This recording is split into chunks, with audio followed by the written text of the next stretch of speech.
Class? O, kamusta kayo? Ang lakas ng dumaang bagyo. Wala bang nangyaring masama sa inyo? O, kamusta mga pamilya nyo?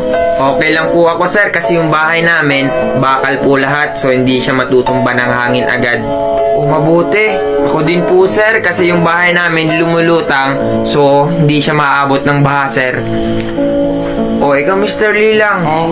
Okay lang po, sir. Sigurado ka? Opo, sir.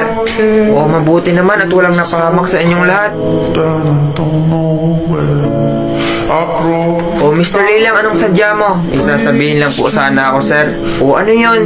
Kasi, sir, nung nagbagyo, sir, yung baha namin, sir, inabot ng bahay. Tapos, sir, yung bahay, abot hanggang bubong ng baha namin.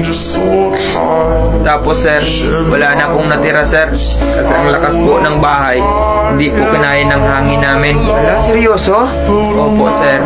O bakit ka kasi hindi nagsasabi agad? Wait lang. O ito, kawawa ka naman. May pera pa ako dito.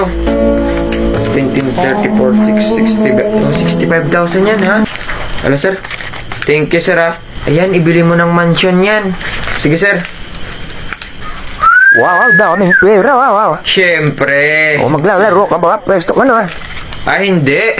O anong gagawin mo dito? Bibili ako ng PC. Aba, o sige, anong PC gusto mo? Siyempre, PC5. O akin na yan. Oh, kunin ko na, ha? O sige.